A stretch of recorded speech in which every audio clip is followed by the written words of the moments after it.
Hello, everyone. I'm John Humphrey, Section Chair of Pittsburgh SMPTE, and I'd like to welcome you to our third virtual meeting. This is our second Zoom meeting, and we're getting it down. During the meeting, for what it's worth, if you want to change the view that you see, you can go up in the upper right-hand corner and click the little tiny view box, and that will change how you see the presentation. I'd like to welcome all the SMPTE members, and for those that are not currently SMPTE members, you should be aware that white papers and SMPTE Plus, SMPTE Journal webcasts, lots of webcasts, are all available to members. The meeting wouldn't be possible without the help of the managers. Beginning July, the section managers are Greg Abel, who's Secretary Treasurer, Ed Fraticelli, who is the corresponding, what I call the corresponding secretary. He sends out the emails. And Mike Janatis, Dan Turk, Bill Bennett, who handles our web and also helps us get the meetings going, George Hoover, and past chair Spike Jones. So I would like to say that this is the last meeting before the summer vacation break. We'll be back in September.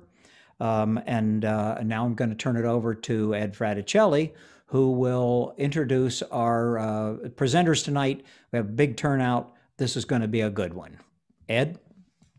Thanks, John. Hi, everybody. It's great to be back in front of SMPTE Pittsburgh again. I've really missed all of our get-togethers. Hopefully in the fall, we'll be able to get together in person again, but that still remains to be seen. I'm Ed Fraticelli, the Vice President of Technology at PMI. This is about my 6th or 7th year of working with SMPTE Pittsburgh. But that's enough about me. We have a great topic for the presentation this evening, and I'm very interested in hearing about software design facilities of the future. If you're someone like me who makes their living in dealing with media technologies, or someone maybe who's retired from the business, or someone that's just starting out, this topic should surely be of interest to you. I'll quickly introduce our esteemed panelists, and then we can get on with it. Karl Paulsen is the Chief Technology Officer at Diversified. In his role, Karl provides his expertise to clients' projects and to engineers, managers, sales, and marketing personnel throughout Diversified. He developed and orchestrated Diversified's IP Roadshow and regularly contributes to TV Technology Magazine, my favorite magazine, by the way, and writes the Cloud Spotters Journal feature column for the magazine. Karl has held various senior level engineering positions and is a SMPTE Life Fellow, a former SMPTE Standards Co-Chair, and is a member of the IEEE Video Services Forum and the AES. And he's also a past board member at SMPTE Pittsburgh. Mike Strein is the Director of Engineering and Technology at ABC News in New York, part of Walt Disney Television.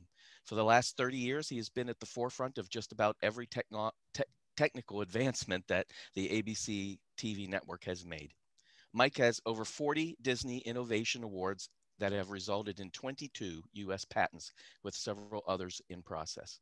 Mike is fairly active in the standards communities, has been an active SMPTE New York board member since 1997, and is a SMPTE Fellow. Mike and Karl, please take it away. Thanks, Ed. I also want to say, too, it's a pleasure working with Karl. I've known Karl, I think, 25 years at least, since we worked on some projects at ABC way back when. And now we're working on more projects at ABC. And we talk constantly, almost daily. So this is really a pleasure. So thanks. All right. Thank you, Mike. I would say echo the same thing. Mike and his organization is one of the first people that we got to work with when I moved to Pittsburgh in 1995. So it is truly quite a while ago. Yeah. And by the way, Ed, we're making all this up. So, this is, who knows if this is the future or not. I hear you. Well, I just want to note before you all get started, just to let everybody know that you can use the Q&A panel throughout the presentation to submit questions for Karl and Mike, and we'll either field the questions as we go, if they're pertinent to what's being said, or we'll save them till the end and ask the questions then. So, pardon my interruption. Great. And by the way, we're tag teaming this. We didn't really rehearse much, so You know, that we may be stumbling over one another a couple of times during this thing, but I don't think it should be a problem. No, it's So, not formal. It's just like when we conduct meetings. as yeah, clients. exactly. So many of you may know we're working on a big project in New York. ABC has sold all its buildings at its New York campus, and there's a new building getting built in downtown Manhattan. Diversified is the detailed designer of that facility. So it put Karl and I together again to look at what the facility would look like. We spent quite a lot of time brainstorming before there was any groundbreaking and thinking about things that would happen. And the world's changed a little bit too in the last year and a half. So all that has affected our thought process, I think. And we wrote a paper about a year ago about what a future facility could look like. And I think now that's morphed into what does a facility and the people look like? And that's what really this is all about. So Karl, why don't you kick it off? And if you had anything else to say, and we'll head to the first one. No, I think you're going to hear a lot of things that have gone into the planning over the last 18 months to 2 years so far, and it's not done yet. We literally get new ideas and new directions almost all the time. So exactly. So this is a diagram from a couple years back. We're replacing a lot of the SDI in our building with an IP router. And as you can see here, there's about a dozen different routers. When you have a large scale facility, you run into limits of how much SDI can expand. So you're probably used to putting in facilities with tie lines between them and connecting routers together and whatnot. And that was one of the first things that IP gave us. And so we wanted to use this kind of as a bridge to take that SDI methodology and thinking, and how does that go forward into IP? Yeah, one of the first things we did is took a look at these architectures and thought forward, what is it going to take to make this the most flexible thing that you can do in the future? And Mike started out with this diagram, and I'll let him explain it. Yeah, so when we started to think of a building, and by the way, you don't get to build buildings very often at my company. This is the first time we've had any major infrastructure build since well before I started at the company.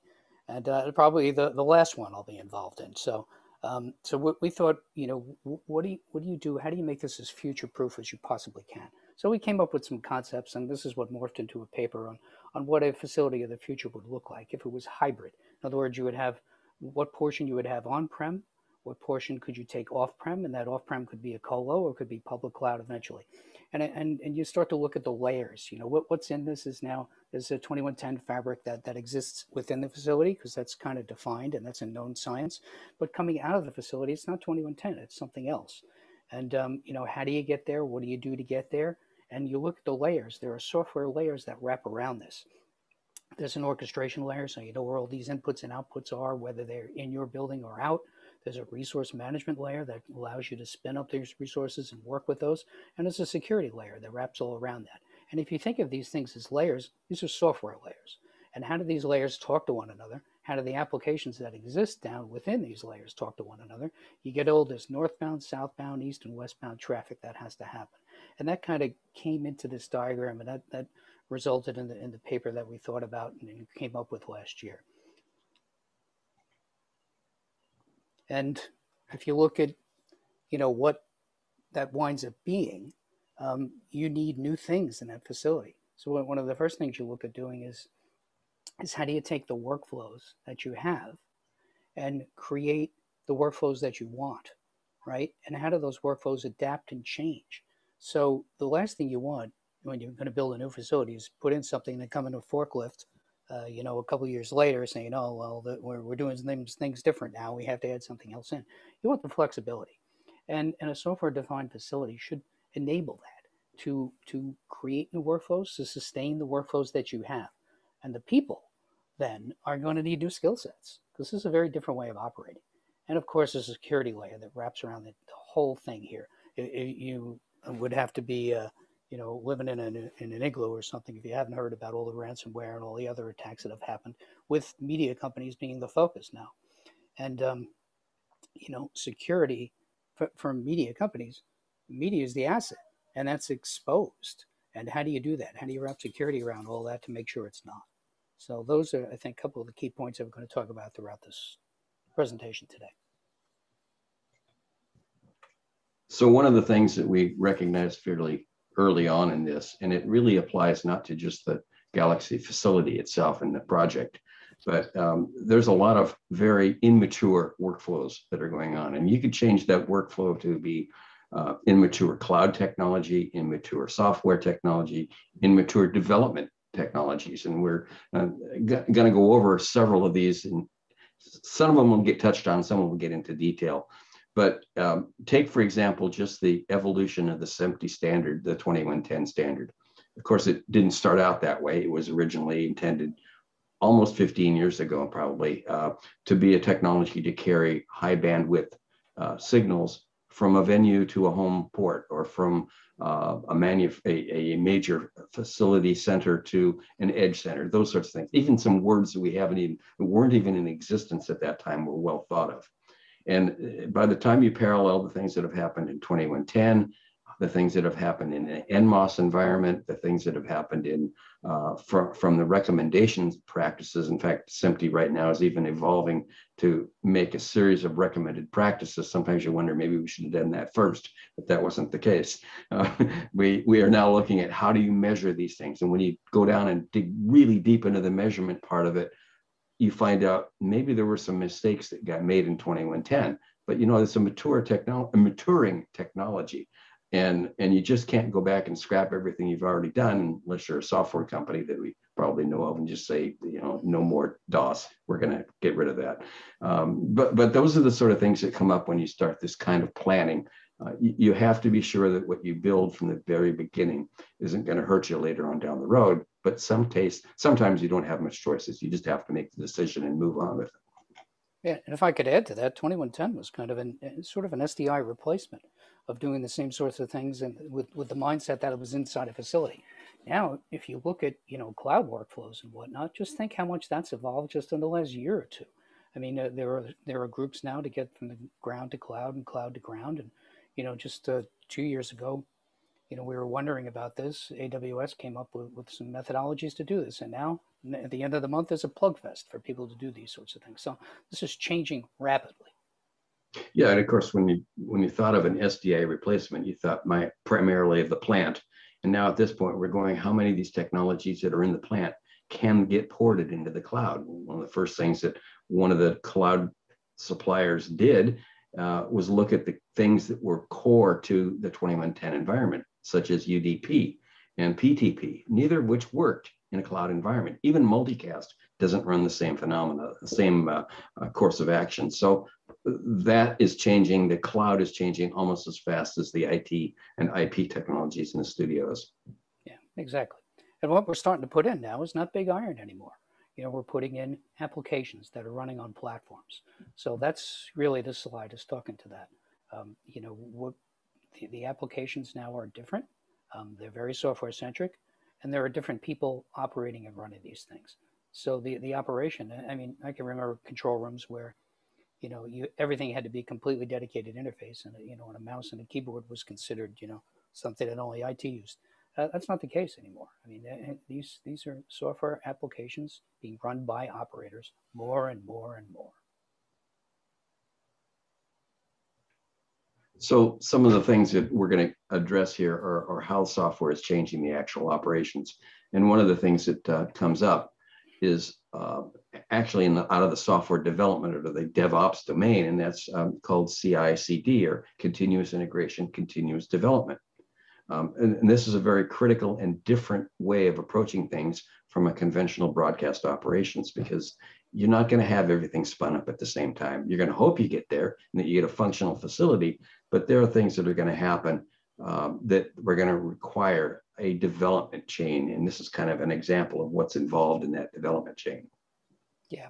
And if you think of the things, we've had to do in the past, when you get downtime and you put in a new edit room online, or you do something like that, there's less and less of that. We're on air all the time, seemingly, especially with the streaming feeds that we all have to provide. So how do you, and that's what CI/CD is about, is how are you continuously, rolling in new versions of software with the ability to get right back out in case there's a problem. So these things have to be done intelligently. And that's what, a lot of newer facilities are looking at doing these things. The CBC and in Montreal is a good example of those sorts of things. There's sorts of application management that takes care of this. You have development and production environments. You roll these over, you go back and forth. It's really a different mindset for rolling production fixes out for enhancements. Yeah. Right, and we're those of us that have worked in the broadcast industry remember that to make any kind of a change of consequence in the facility meant you had to schedule a downtime. You usually had to cut a control room completely out of space, out of service, go in there, patch it at night, hope that everything works after you put it all back together. And if it doesn't, you better have a replay, another way of getting back to that, because you still got to play your game of being on the air every single day. That's not going to be the case in the IP world. These are kind of pieces and parts that have to have a way to test them in the absence of the rest of the facility. Literally bring products in and quarantine them from your network until you're comfortable that that version works. If it doesn't work, you've got to be able to roll it back. And in many cases, certainly in the Galaxy project, we're building an A and a B environment without complete duplication, but certainly with the thought of resiliency in mind. And that's only achievable in the software environment.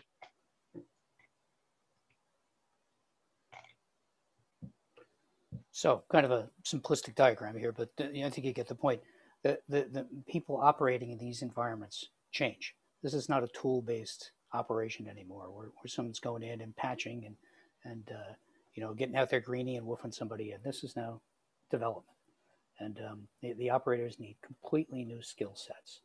It's very, very different. I mean, we've heard this for years, how people need different skill sets. But when the entire facility is run this way, it's a requirement. It's no longer a nice to have. And one of the examples of this is what's called DevOps, and it's certainly a software-centric term, and it means development plus operations together. So this is kind of pictorially. The sort of squiggle diagram on the bottom is really the sort of thinking that this could be a workflow path, this could be a software path, it could be a network path. This actually happens to be the original patent drawing that described packet-based switching in the early 80s or late 70s, I believe, when the original patents and the RFCs and so forth were written. And the right-hand side, of course, is kind of an example of what the maintenance department or the support department of tomorrow looks like. This is not uncommon right now than you find in environments, but you still have the place over in the corner where the VTR might be fixed, or the camera has to be rolled in and plugged into a monitor. Completely different environment now. Yeah, yep, and this is rolling out in a lot of places now, but it's going to become centric, and the entire operation is going to really run this way.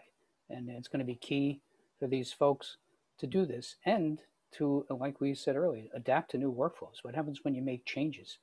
The operators and the facilities are going to have to own all this. You can't always reach back out to the vendor to get this done. So this is going to be an operation that the folks inside these facilities are going to have to own. Go ahead, Mike. Yeah. So what makes a lot of this work is microservices, and there's a microservice group, the Open Services Alliance, and that recognized this a while back. But in order to make all these applications work, and that's where the north and southbound, you talk between orchestration and down into the applications that you need. How do you configure those applications? There's sort of a thing we've learned to live with, which is presets. If you want to, for example, a switcher, you can recall an EMEM, some sort of panel, you can recall a preset. On a VTR, you recall a preset. That's not what we're talking about with microservices. Microservices is done via an orchestration system can completely configure those devices and the entire environment around you. So what we want to accomplish in Galaxy is to have this environment such that it's operator-centric or profile-centric. So no matter where that operator goes in a flexible environment, the people that they need to speak to, let's say on an intercom, or the people they need to interface to, or the resources that they need to work with, become available to them. So that could be show-based, it could be operator-based, it doesn't matter. But that profile can follow them where they go. And the only way to accomplish that is really with orchestration, managing those resources sending down the presets and the settings, not the presets, the settings to those resources of what you need to accomplish what you want to do for that show. Yeah, the underlying architecture that goes behind this. I mean, we may have heard the word microservices being used more and more often, but that if you think about what that is, they're little chunks of pieces of software that don't impact how the other things around them work, that can be dropped into and removed from an operational perspective. So if you want to change the functionality of a intercom panel, for example, rather than going out and having to write a new driver or adapt a new API, the API automatically knows how to go out and look at the services, look through a library of structures, pull them back in, and know with confidence that it's going to work. Some of the other buzzwords that get used a lot in the cloud are Kubernetes, containerized systems, Docker, those sorts of things. That's all new vocabulary that many of us have had to begin to learn in the same way we learned about transistors when tubes went out of service ages ago now. So that's what microservices is about, and that's what we're really having to address in a lot of these situations. And we're hoping, before we get off that side, we're hoping that the people that write these APIs do it in a common way, such that it's simple to slide things in and out. I mean, SDI allowed you to be somewhat best of breed. You could plug things together, and it you know, typically they worked. In a completely IP environment, you have to have those microservices enabled such that they can work with different types of products. So there you go. Yeah, and the other part of it is that although we've done a pretty good job of moving from SDI to IP, there's lots of components that are required to make IP work. Whereas before SDI, you had a patch panel and some BNCs, and you could literally patch from one location to the other if the controller failed or if you needed to construct something that you hadn't had the capabilities to do in the past. Now we're trying to see how that works in a software domain as opposed to a physical hardware domain. Yeah. And what this slide is all about is that now you have the potential to move from a CapEx environment to an OpEx environment. So rather than trying to, you know, sell your capital plan to your upper management every year on what I need to update or what I need to do, you can have a more predictable science where, you know, these applications are maybe license-based and, you know, they're related back to the show. So you can say that I spent this amount of licensing model spun up, this amount of resources spun up to do this particular show. And you have a better idea really of whether shows are profitable or not, or whether they're like Remora is living off the sharks of other shows. So yeah, this maybe helps your CFO out a little bit and gets a little a better idea. Of course, then maybe accountants run the company. Maybe that's not such a good thing, but that's another story. And it doesn't matter what the company is. So one of the other elements in this whole puzzle picture is something that they call infrastructure as code, or IAC. It's, again, an evolving piece of terminology that we're having to learn how it works. We are certainly asking the vendors that are providing new products to us. And the fortunate part about Galaxy is we have a few years before this has to go online. So there's times to query the vendors, find out what their roadmaps are, see where they fit in the ecosystem, and then make some strong decisions or drive them in strong directions that is not unusual for new products from a development standpoint. So there's some great opportunities that we're all having by learning and telling and describing what we want to do. And infrastructure as a code is certainly one of those words where you're literally building, instead of physical wires connected to one another. You hope you only have to do that for the original startup and during the original processes, but the rest of it now becomes a code property as opposed to a physical property. By the way, this is a somewhat idealistic picture. We don't have nearly this amount of room in the equipment rooms that they give us, but it sure looks nice, and it'd be nice if we did. Yeah, so some of these photographs that you see of data centers and things are really pretty, and you wonder, did marketing just mock this up? Because yeah. You know, you walk into a cloud center and there won't be racks around anything. You won't see pretty tiles in it. The floors are certainly not that polished. And in most cases, they don't even have any lights because there's no humans in there, and they run at, you know, 85 to 90 degrees inside. So it's a little bit different. Yeah. Mm-hmm. I think one of the other elements in here is this UCAAS, or Uniformed Communications as a Service, another example of a cloud adapted technology that is going to be applied to things like intercom and things like multi-channel audio and voice over IP, SIP systems, things of that nature. These are not unusual properties by networking companies that are doing this with telephone systems and so forth. We're trying to look at and investigate how this makes practical sense in the day-to-day operations of the facility. Another idealistic picture. Yeah, they don't run in curves either. Yeah, so. yeah, exactly. Yeah. Ahead, this is a key thing here, commissioning, and I harp on this quite often. As many of you guys know that do projects, when you buy something, you typically throw on a day or two of commissioning from the vendor. Well, that's not going to cut it anymore. When you have a software-based application, that essentially you're going to have to customize to your workflow. So you're going to need weeks, if not months, to deploy new equipment or new workflows or new applications. So how do you do that? Well, you either have to have your people spun up to do this, or the integration type companies, of which Karl's one, need to have DevOps type teams that can go in and deploy this. And you can take these people on as consultants. But in order for this to be successful, I think in the long term, you have to own this. So even if you do use a number of consultants to build your workflows, you're going to need to own it at some point. So there has to be people on your staff that really get this, that can really deploy this and work on it. So how do you do that? You either train people or you steal them when they come in and then they work in your facility. Maybe you can hire them.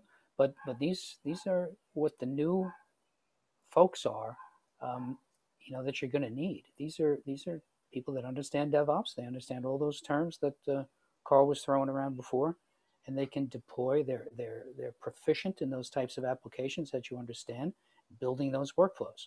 Maybe they're not software developers, but they're software implementers. Probably a lot of scripting and things like that.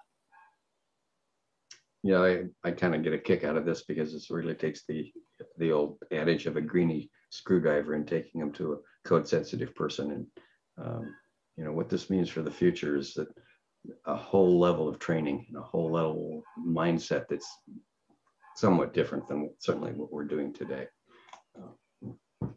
Absolutely. So one of the first things that you have to go through, and we're doing this now, is that you have to capture your existing workflows or what you do, and then you want to capture the pain points of what you have now. And if you want to build new workflows that base and do the things that you want to be able to accomplish and have now the tool sets to accomplish, you need to capture what they are and how to do them. And like I said, we're doing a lot of that now in all different areas. How do we want to do these things now? What are the pain points? What are the things that could be done better? And how do we do them? And then look at the applications and say, well, I would like to do this and put this together with that.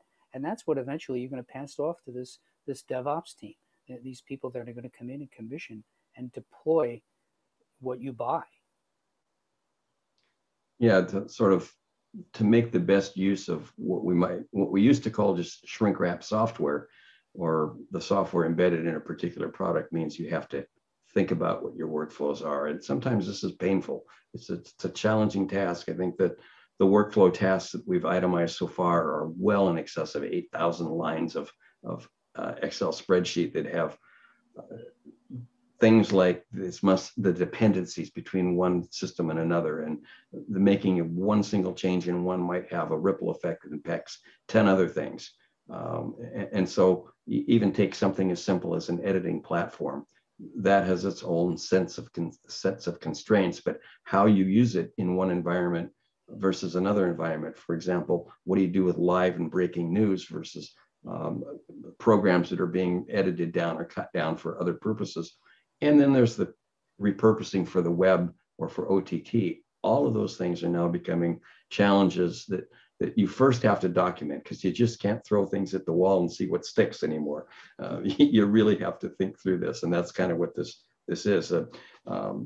Business process management notation, or BPMN, is being used in many areas, even in the orchestration of the processes that go into making, say, a news show. The World News or something like that has a set of desires, but if we have software capabilities, maybe we can improve the efficiencies and the performance of the systems and bring things to market faster. That's really what this is all about. Yeah, you're absolutely right. Now you go back to that having to own it. I think of so many examples, things like asset management or whatnot, where you're completely reliant on the vendor and typically one or two key people at that vendor. And if that person leaves or goes somewhere else or does something, then how do you make those changes? Sometimes we've been stuck in certain workflows because we have no way to change it.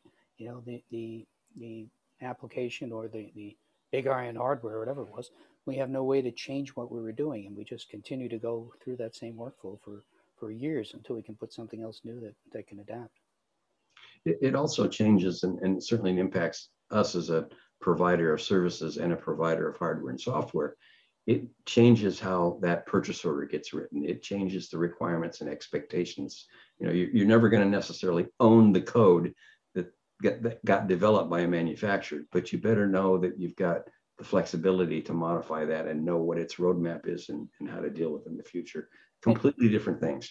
And you think about it too, it affects the documentation and infrastructure, right? So if you, quite often you have somebody build something for you, you get a set of AutoCAD files and you get some spreadsheets and whatnot. And then when you go to modify things, you do that. But what if it's all code?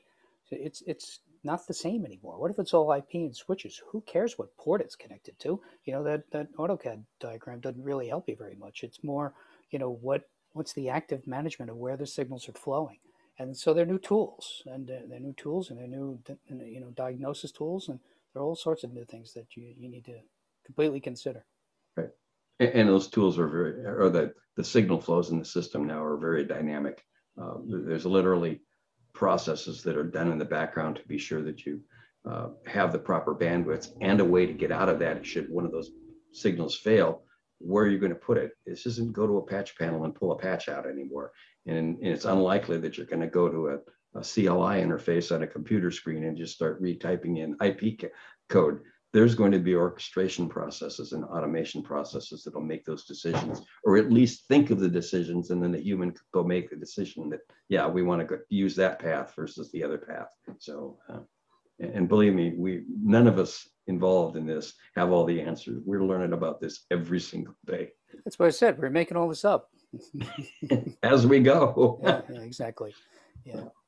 But there have been a lot of changes. So I think Karl and I were focused pretty much 2019 on how you design a facility where the infrastructure can migrate out of the facility, or how does the infrastructure migrate to anything or adapt or do anything different.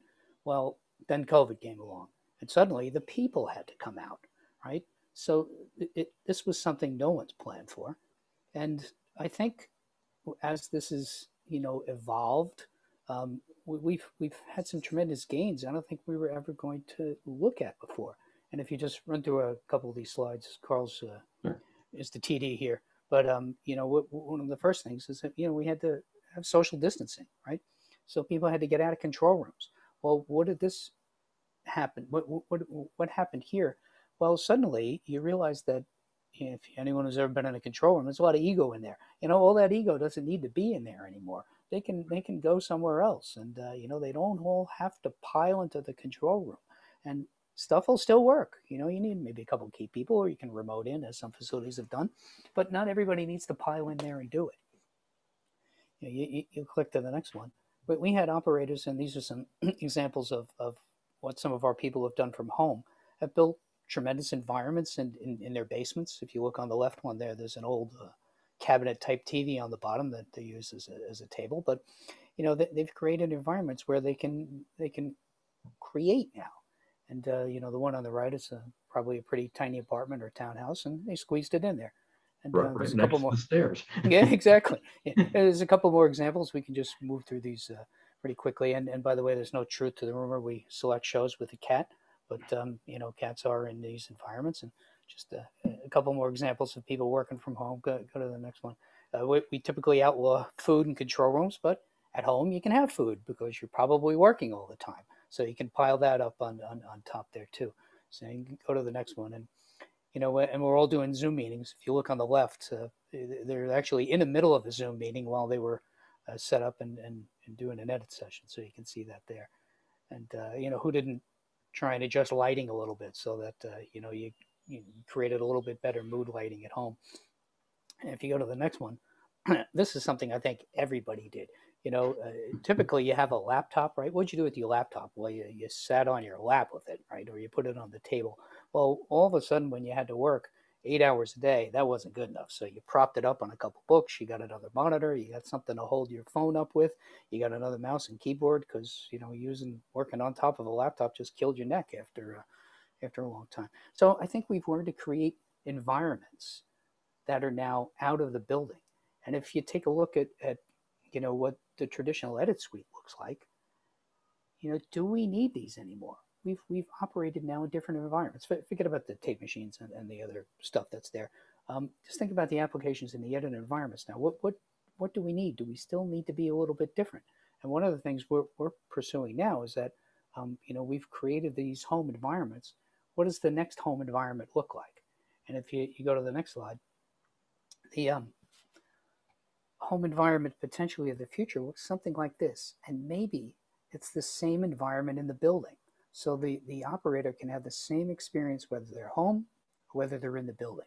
So here's an example, and when we use this to talk to vendors, the operator the display on the left is sort of the application. So whether you're an editor or a graphics operator or something, that application is on there on the left. On the right are some things you may need to support that application.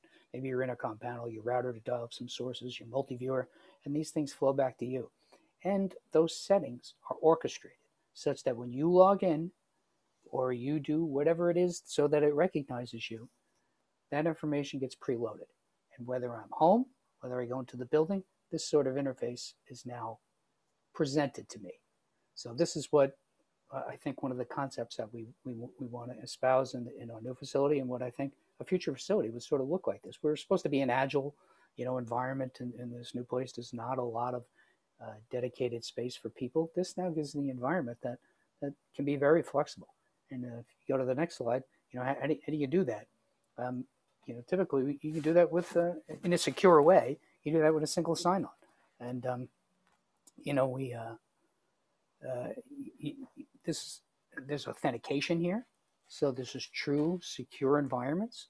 So that's what's required. Not just a VPN. A VPN is a tunnel. That's a shortcut. And everybody had to do shortcuts in the beginning of COVID. But I think we've learned how to create secure environments such that you can really accomplish this. The work from home, these scenarios where you can have the same environment or a very similar environment and create just as well are possible now. And I think that's a hidden benefit of COVID, is that we were able to do some of this and help our focus going forward. And I think a lot of people have learned. I don't think we're unique in that aspect. And I think this will be a lot of what the future is like now. You wouldn't have guessed that just a year or two ago, but I think that's likely going to be the case now. Yeah, it's interesting that how the work processes have moved out of the facility and into the home, and that a lot of that technology pre-COVID was in place to some degree. There were ways for the graphic artist to phone in, if you will, and do something separately. And if you look at the single sign-on principle, the idea there is that you don't just sign into the workstation you're at and then sign into an application. Who has another sign-in that you have to do that?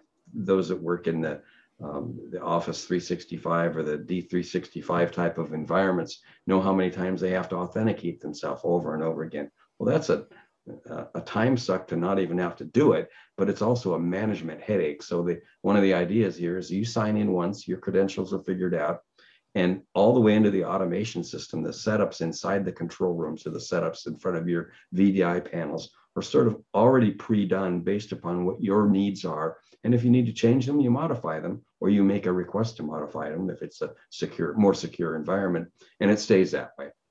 And we're really looking at how you could literally, if you had to, in the middle of a newscast, pick up and go to the next control room and reconfigure that whole entire system on the fly without having to sit down and log in, log out, walk over to the next room, and on and on and on. And I think we'll get there. I think it may not be day one, but we're going to build the infrastructure and design the infrastructure for that capabilities. And then you use the principles of DevOps and infrastructure as a code, all the things that we've led up to at this point to allow that migration to happen over a potentially, a multi-year process. Exactly. And security wrapped all around that. That's a fundamental principle. Yeah, those that may have seen what the EBU produced a couple of years ago, it was a pyramid. It was a multicolored, multi-layered pyramid, and sort of started out with the top layer of the transport structure, and then the SDI structure and the NMOS structures and things like that. And the very bottom of it was red because it was important, but it hadn't even been really looked at too much. That was the security end of it. And several people that have since used that as a teaching tool or as an explanation tool have even voiced opinions that maybe we should have turned the pyramid upside down and started with security first and made sure that the systems were secure from the very beginning, as opposed to what we're trying to do now is navigate through already established principles and functionality and then layer the software in. So that's, again, I kind of go back to this. We've got some time in this particular project with ABC to do this, but it is a monumental challenge to get it all right and get it fluid. Yeah, no question. And, it's not something for the topic of this discussion, but, security audits on applications when you look to buy them and vendors and how do they do things.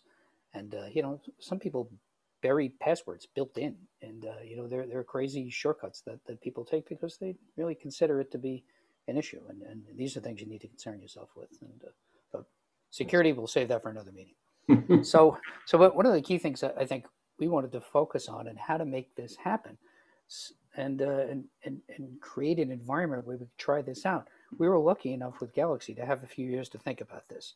And what we started together, so a proof of concept is what Diversified and ABC News agreed to do together and to work on. And that's what's in full play right now.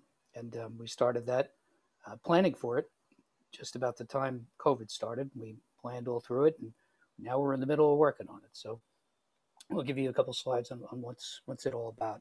So it's both, a project.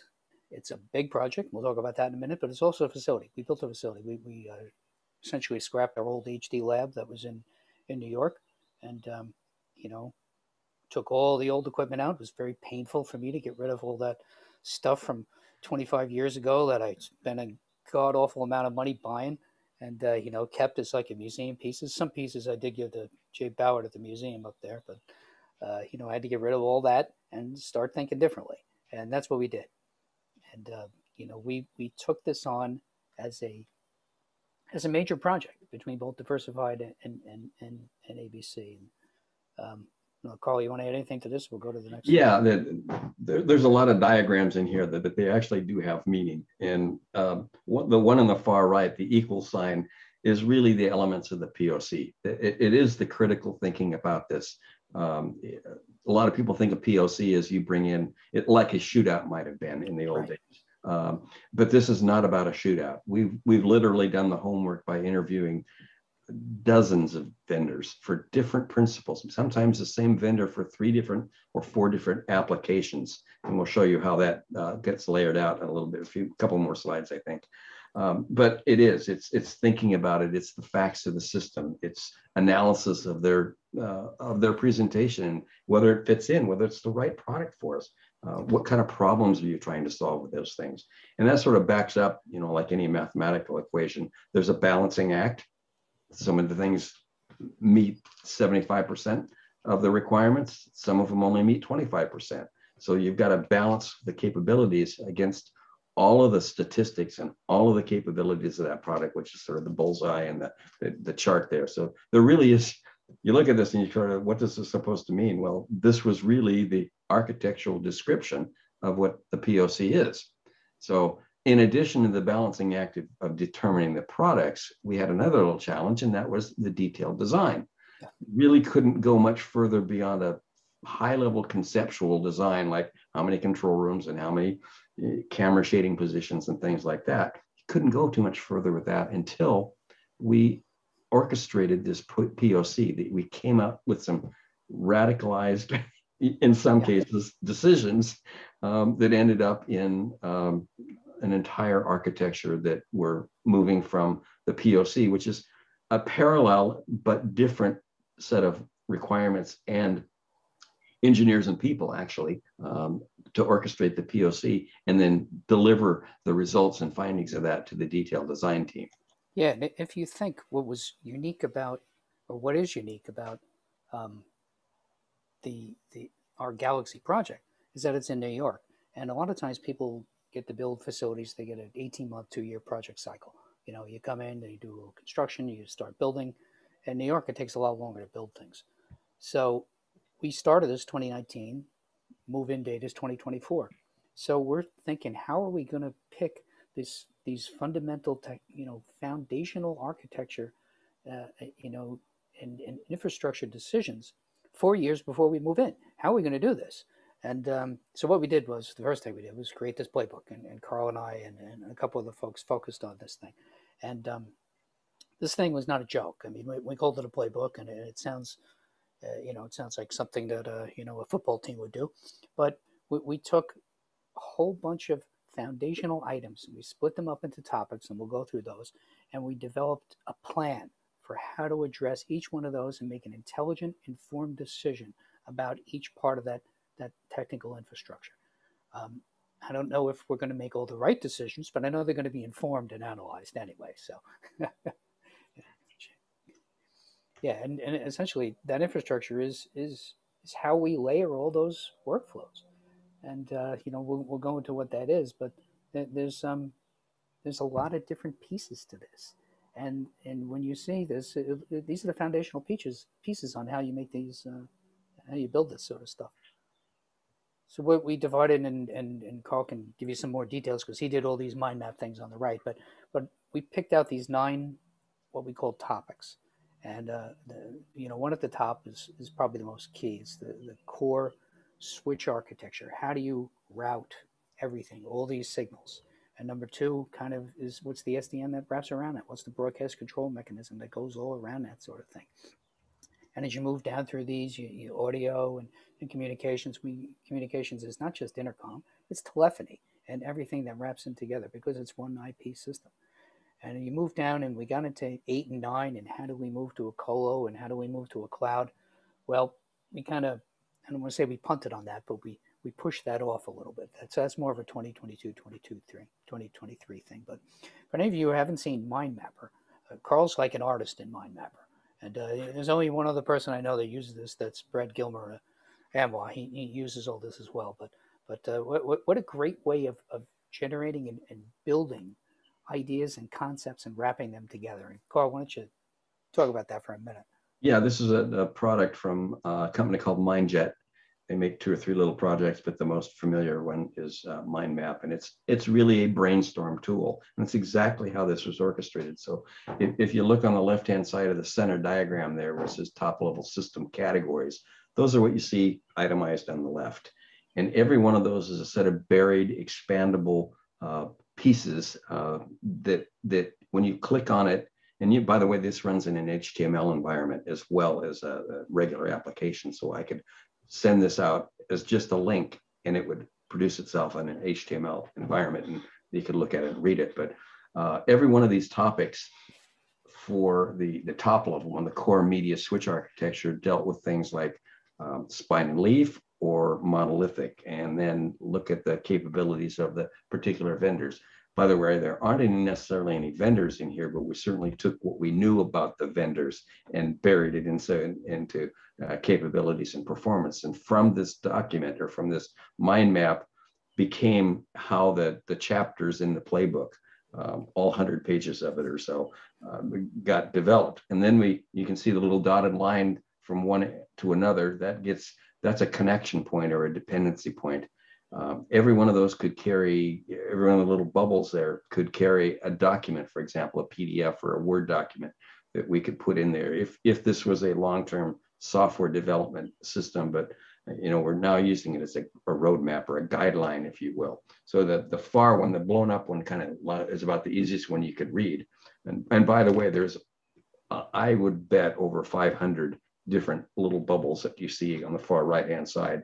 There's protection and topology. Do we run a purple and amber environment? Do we do a 2022-7? And how do you do that?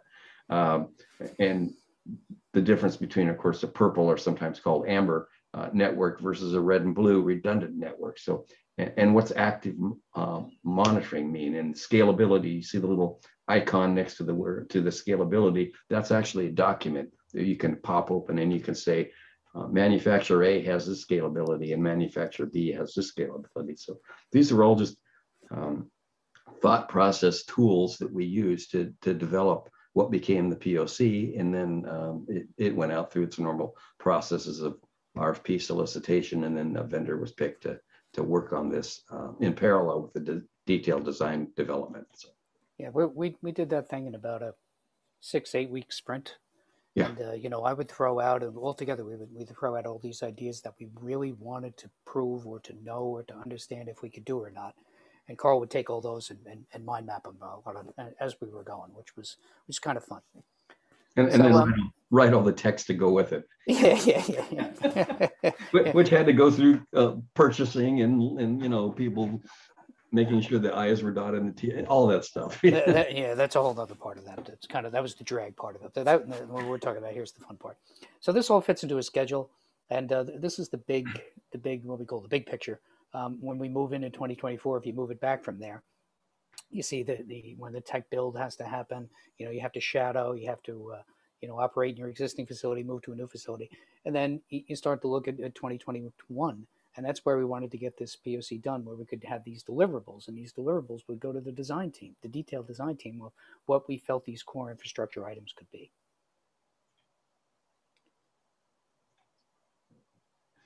And this is a little more focused on how we prioritize those. So there's swim lanes for these items. As mentioned, the core media and the broadcast control mechanisms kind of wrap around each other. So that was in one. And what shows down on the bottom is what the deliverables start to come out, and where do they come out. And you know, the guys I mentioned briefly, the colo portion and the cloud enabled portion, we push those off, but we figured we'd learn those as we go along. And you know, that's not part of the scope of what the POC is doing for 2021, but we're keeping, as we go, all the learning that we can to focus and make that a success as well. And then even after the registered deliverables are complete, so that the design team can do their diagrams and their layouts and things like that, they'll be delivered both a capabilities document and then a specification or a vendor selection process, which has to go through its normal course of things. But we said on the right-hand side, from about 2022 on, or the big red 2 is there, the POC may continue. We don't know what that'll amount to, but there may be specifics where we want to tie something that happens in swim lane A with swim lane C. The decisions are made on the product. Now we want to integrate them. A perfect example of that is something like a facilities management system might be very valuable to us in a scheduling environment or a reconfiguration environment. We just don't have the time and didn't know how intense this was going to be when we wrote this, but that was the intention of this. You try and get your best ideas in there and hope and pray for the best. So. Yeah, and the hope is that the POC becomes an environment that we can overlay workflows on. So it becomes sort of a microcosm of what the new facility will be, and we can, all those workflows that we capture, we can start laying on top of that. And we created an actual functional matrix of reporting for, you know, the teams that we got to work on this and how they report back up. So there's even personnel involved in this too. So skip past that one. Yeah, these are even more detail on deliverables and where it goes and what the future of the process is. It you know, it goes on through till we move into the new building in theory anyway. In many cases, these are different groups of participants, some with one specialty that has to depend upon another and vice versa. So in the core part there, you see it says visionary development. This is what Mike and I and the senior management side of the ABC News organization along with the WABC people too, because they have a stake in this building as well. But Absolutely. This is where we put our take our restricted brain caps off and go out in there and think about, what if we did such and such, or is there a real need for that, or are we going down a path that's just we'll never get to? That's what the visionary development part is. And we have a weekly meeting on that. We bring up the strangest topics sometimes, and there's no, I don't think we've had an agenda yet on this. We just sort of, yeah. I keep threatening, but we just kind of wing it as we go along. So I kind of like this. And this is the in total is the consultancy team that we have. They're like a research organization. They do a phenomenal job, and this is one of the typical report outs of where these TLSs are and where we are. And this is one from February, but where we are and we're going along. And you know, of course, with any project, you know, some things fall behind, some things move ahead. But we're pretty happy with how it's going, and we've learned a tremendous amount. And frankly, vendors learned a tremendous amount as well. The ones that are participating in this and working on this, and what we had the ability to do with this was, first off, legal team. You know, we signed NDAs with an ungodly amount of NDAs with you know, three-way party NDAs, which are a challenge, and just to get all that done was a hill to climb, that's for sure. But we went through these long-term roadmaps with vendors, so where they are and where we would feel comfortable with, and we were happily surprised by many, and you know, disappointed by some. But you know, we understand why some people make choices that they do, and you know. So, but I think it's been a very enlightening process and a very positive one. It has. I've been amazed about the cooperation and openness of every single vendor that we brought in to talk to, and I think it's going to continue. Yeah, it's been a pleasure. It really has been. So we actually built a facility, as I was alluding to too. I affectionately call it Galaxy Lab. You know, in the Walt Disney Company, you have to be careful using the fanciful characters. So, you know, I don't have a trademark on that or anything. So, but if I make a sign at some point, that's what the one that's going to be on the door. I think I have to go through some division of Disney to approve it, or they'll come and take me away. But anyway, let's keep moving and get away from that slide. So we actually built a facility this time, like I was saying. We used our old lab, but the old lab didn't have the power and air conditioning that we knew we needed. So this is like a data center. We have 20 racks. There's two sides that look just like this. We added 10 tons of air conditioning out on the parapet, one floor below us. Luckily, it was COVID time, so all the people that were sitting down there didn't mind the air conditioning people coming in and putting these units out on the side of the building. But now we have a tremendous amount of power, tremendous amount of AC, and believe me, you need it. We some of these racks here, these are 48-inch deep racks. We put in some spines, and the spines stick out so you almost can't close the door on the back. So we realized that we may need 54-inch deep racks in some of the in the equipment rooms that we moved to. And the power draw on these things is really different. I can remember when we used to think of 1,500 to 2,000 watts in a particular rack way back in the early days of pre-IT, IP, and now some of these things run upwards of, well, the average one is around 4,700 watts per A and B side, and then some of them with core switches can get up to 10,000 watts in one rack. So powers, and then the air conditioning to support is pretty important understanding.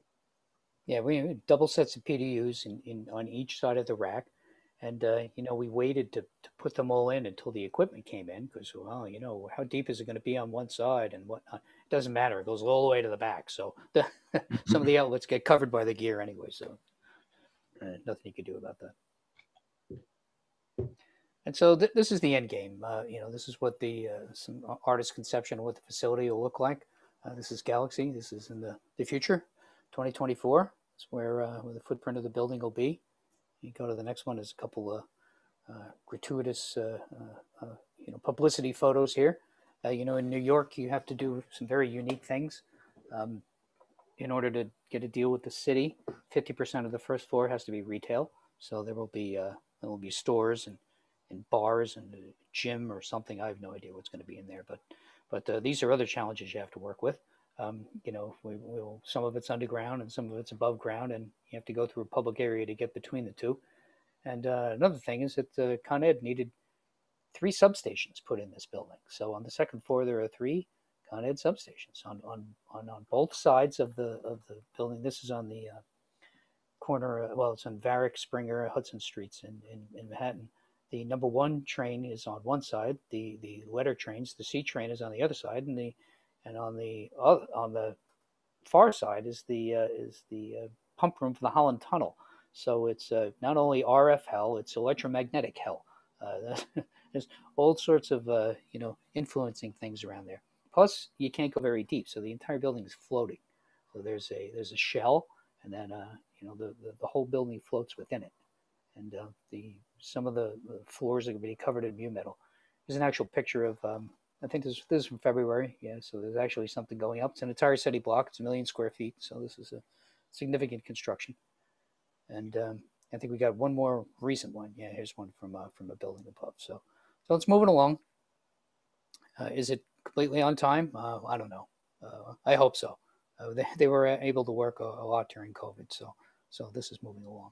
2024, by the way, is an election year. And for a news organization moving in an election year, we got some challenges ahead of us. So it should be exciting. And then there's a lot of other media type development going on in this area as well. I think Google's across the street or going to build. Yeah, Google bought a couple buildings across the street. Hudson Street is, as many may know, is the telco center of Manhattan, which is almost the telco center of the universe. And that's where AT&T and, you know, the Puck Building and you know, Ma Bell and all that stuff was for many, many years. So there's a tremendous amount of connectivity in that area. This is a shameless plug for the article for the journal we wrote last year. That was the hybrid production facility. This was pre-COVID. We probably have to have a follow-up one. Maybe we'll do one called the software design facility. That's probably what will come out of all this. So you guys are, hopefully you're all SMPTE members. You can go there and take a look at that. And that's it. And there you go. Thank you. We'll drop the share then. And yeah. Well, thank you, Karl and Mike, for the informative presentation. It's I feel like my mind is on overload at the moment, and I wasn't even sure what to write down for notes. But we do have a few questions that have come in during the presentation, and we'll go over those. There's a few here ready. Oh, here's one from an old SMPTE Pittsburgh SMPTE friend, Kim Cunningham, who asks, from an interoperability point of view on compliance to control and connection standards, what steps and exercises would you expect or like to see vendors take as they integrate these standards into their systems? And what can they do better to support the integrator and the end customer? It's a great question. I'll take a stab and then Karl can follow up. But yeah, one of the key things we wanted to do was follow as much of NMOS as possible and see what people do and what they did do and didn't do. And as you know, there are proprietary methods as well. And some people developed proprietary methods before NMOS had solutions. We'd love to have things follow standards. And that was a criteria for selection, but it wasn't the only criteria. And, you know, some things work better with others. And so we're trying to sort that out. But I can only hope that things just become as standardized as possible. And that was a big push for us. And that's what we really hope to achieve. Yeah, I think there's a universal drive towards open standards, not just a standard necessarily developed by SMPTE. If you look at the depth of the 2110 standard, it's steeped heavily in things that were done for the internet 10 or 15, in some cases 20 years ago. And we haven't tried to change those. We've tried to narrow them down and trim the rough edges off on them where they don't apply to real-time environments. But then there's so many different things that have come out of the development of just the 2110 capabilities and from a facility standpoint that, you know, the best I could hope for is that we continue this drive of innovation industry-wide rather than just try and perfect the 2110 environment by itself and forget about all the other capabilities that are out there. And I don't think that's going to be the case. I think we're going forward in a whole lot of different fashion. Yeah, well, one thing 2110 certainly is not, and that's plug and play. And that's where the groups like AMWA and others have tried to fill in the gaps there and try and be the grout between the tiles and make all these things talk to one another. And, it's a challenge. And but that group has done a great job. So is VSF. And, that's why we stay in touch with these organizations and try and support them and, try and come up with the best solutions that we possibly can. And standards help that. Right. So standards don't go away. They continue. That's no, great. There's always plenty of standards too. Or specifications too. I mean, there's one of the moanings about the standards process is sometimes it takes a long time, but there are specifications and there are, preferred methods of doing things. And, there's other things to get around that. I mean, IETF for the internet has done, recommended practices forever. They're not really standards, but everybody follows them. Right. Okay, we have another question to move on to. This one from John Luff. Can you characterize the development and deployment time and effort as opposed to conventional hardware solutions? That's a great question. And that's the whole point of a lot of this is that, in the past, or maybe the not too distant future, you brought big iron, you connected it up, you got your SDI outputs, you connected them together, you started making pictures, and then it was up to the creatives to then work. Right? That's not the case now. You're going to put in something that's a development project, and you have to layer your workflows onto that. So I think once the equipment is up and running, is when the work starts almost. That's when you start to implement your workflows. And I characterize that as a time frame. I think it's a long one. I mean, I think after Diversified is done. Let's say Diversified doesn't have the integration project, they have the design project. If they get the integration project, let's say they did, and they go and do that, once they finish connecting everything and can hand over those AutoCAD diagrams, then we have to start the work. And that's going to be months of work, implementing those workflows and getting things to flow. Yeah, and then the traditional way of the probably the legacy way now of building products certainly for the broadcast industry was a development cycle of at least 18 months and more like 2 years to 3 years before a product could be released. And then again, the work began. It's like, was that enough of the product? Was it what the marketplace really wanted? Or does a competitor come along and fix all the problems in that mousetrap and make a better mousetrap? The beauty in this software-defined environment is that the hardware construction is probably the easy part now. It's the software part that will allow the flexibility, all the things that we talked about, the workflow, the DevOps communities, the infrastructure as code, all of that stuff all integrates together, almost like a tangled web now. But there's very consistent methodology, similar methods for developing products and making them usable in frankly a shorter time frame than what it took to develop one product, and then hope that product from a financial standpoint could last for 7 to 10 years, both on the end user side and on the manufacturer's side, because some of this stuff wasn't cheap to figure out. Yeah. Okay. Our webmaster, Bill Bennett, had a question that he tried to submit on the chat here. Bill, why don't you just open yourself up there and ask the question in person? Okay. What did I type here? No, I'm kind of curious about total cost of ownership.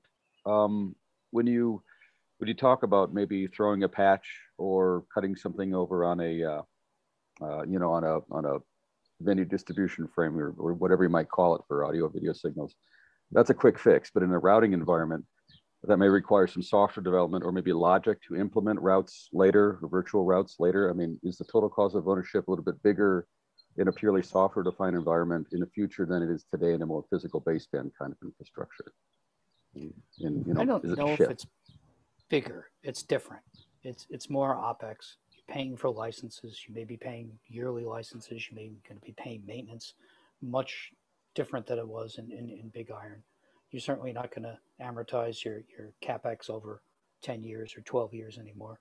You're going to put this in. You're going to be constantly updating, constantly refreshing software, you can't skip those support contracts because the vendor is going to be patching and fixing things with especially with security.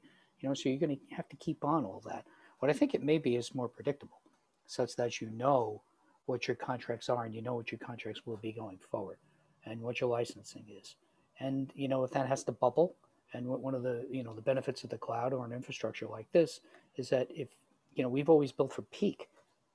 When you build a facility, you build for the absolute peak. When you have that crisis in news and you need everybody there and you need all those facilities. But we're at peak very small amount of time. So maybe with these environments, you have the ability to be flexible, the promise of the cloud to be expandable, so that you can add on when you need to add on. And maybe that helps you. Maybe it doesn't, but we're going to find out, I think. Yeah, I think there's another thought here too, and we'll use the examples of studio grade cameras or even handheld cameras. We've really got to the point that it's a stretch to make those cameras any better. Even your iPhone 12 has artificial intelligence and machine learning built into it to adapt the picture structures in very, very different ways than they were 18 months or 24 months ago. So it's quite possible that hopefully manufacturers will be thinking that the core capabilities of the camera itself may continue to evolve, but as a software perspective. There are products now where every part of it, everything that you would have seen in a CCU, except the control panel to run the iris up and down and those sorts of things, is now in the camera itself. And now the camera can have a pair of LC connectors running over a pair of fibers for redundancy more than from a bidirectional standpoint, and go out to the system itself. And we're actually looking at products that can operate in those modes so that any camera can go anywhere at any time. And I think that software is going to be what the enabling part of that is. So the total cost of ownership will now be a physical cost up front, but an ongoing, possibly looked at from a financial standpoint as an OpEx cost long term. Okay. It's not getting cheaper. Thanks, guys. We have about another 15 minutes here with Mike and Karl. So if there's any other questions to submit, please go ahead and do that. And while we're waiting to see if anyone submits any more, John Luff did have a follow-up question. We can always count on John to give us good questions. So here's a follow-up. Complexity breeds risk. Is this approach one that management understands as a capital saving or a risk mitigation strategy? Yeah, I think in your design, to save that risk, you have to put in resiliency. And that's what you designed for, resiliency. But I think that this is the future no matter what. So you have to embrace where everything's is going.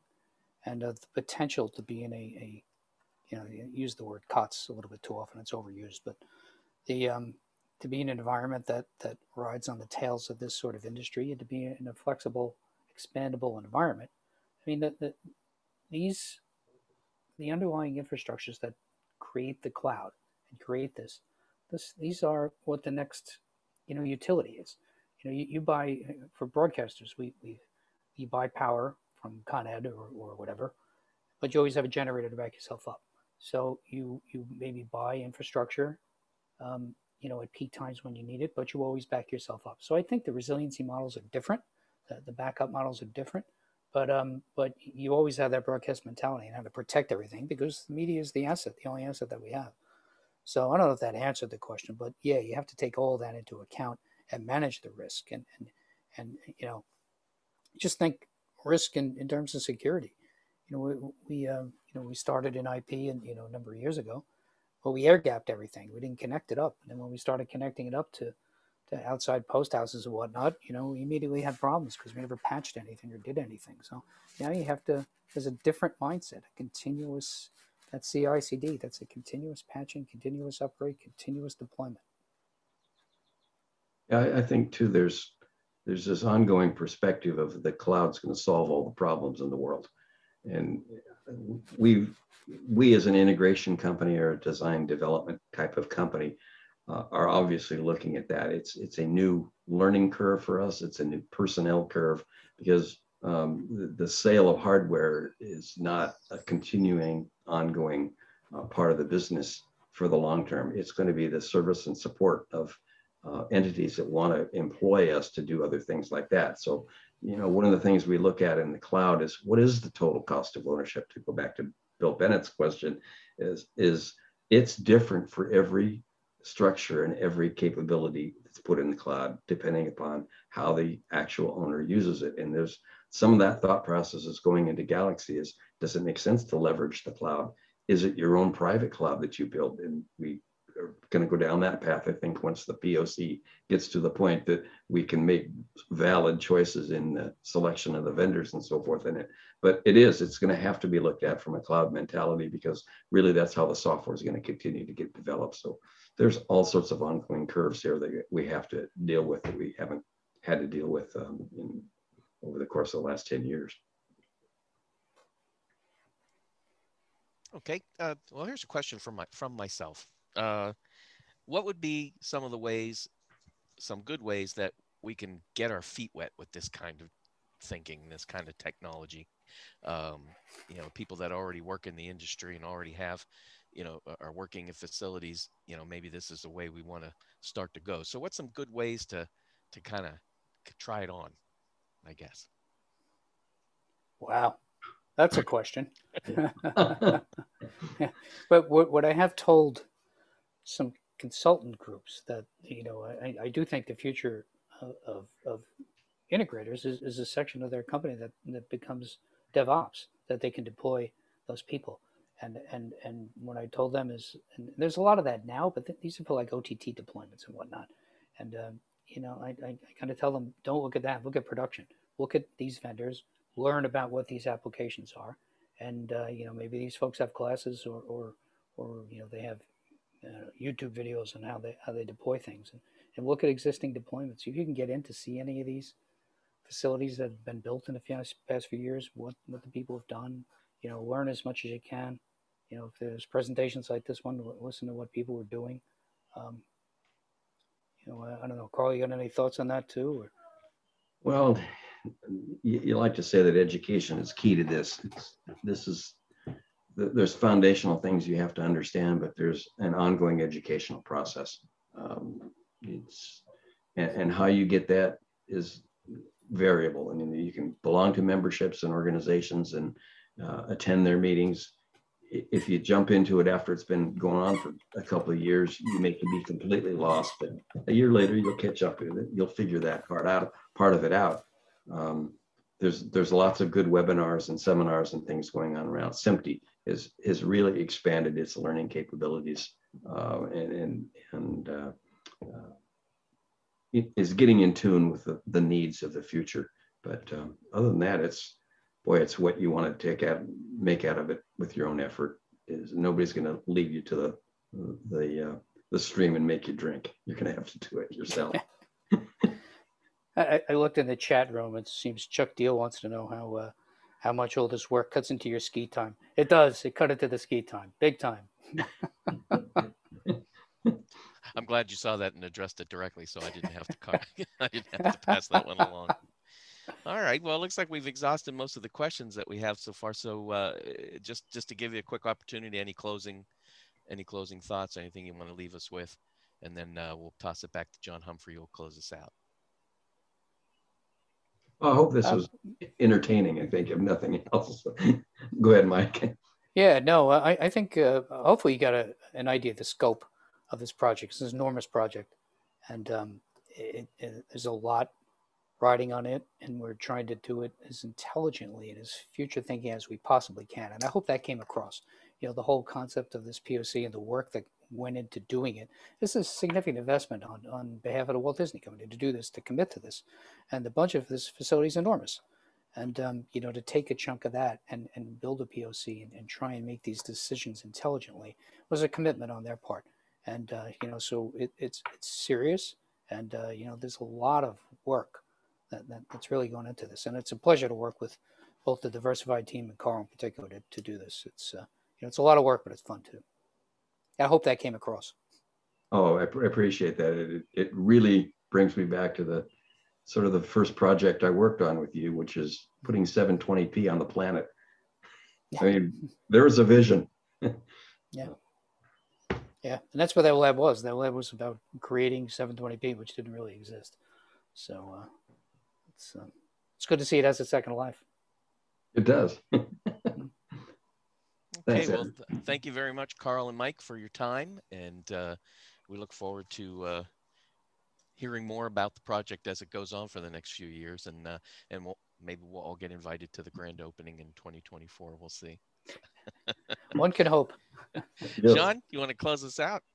Okay, Ed, thank you very much. And guys, I can't thank you enough. It was a great presentation. We had a very good turnout tonight for the presentation. It is certainly the future. And it seems that in our industry, the only thing that is constant is change. And this is another step, a big step. And I congratulate Mike for taking this on, and ABC and Disney and Karl, because this is not business as usual. And, and the other thing that strikes me is the three most important steps to the future is going to be education, education, and education, because this is not the way it is now. It's going to change fundamentally, a paradigm shift in the way we do television. So again, thanks very much, guys. It was a great presentation. I have to say, I'm sort of pushed back on my heels with the nature of this. It is really starting over again. And I know you missed part of the ski season. I'm sorry to hear that. And Chuck Deal too. I missed part of the ski season because the weather was lousy here anyway. So, but this is a reminder for everyone that summer vacations are beginning, and so there'll be no meetings, no SMPTE meetings for July and August, and we'll be back in September. And watch your email for notes and notices about the September meeting. I think George Hoover has the ball on that. And with that said, I would like to wish everyone a good night and thank you for being at the meeting. See you later. Thanks, guys. Been a pleasure. Okay. Bye. Bye. Good night, everyone. Good night, everybody.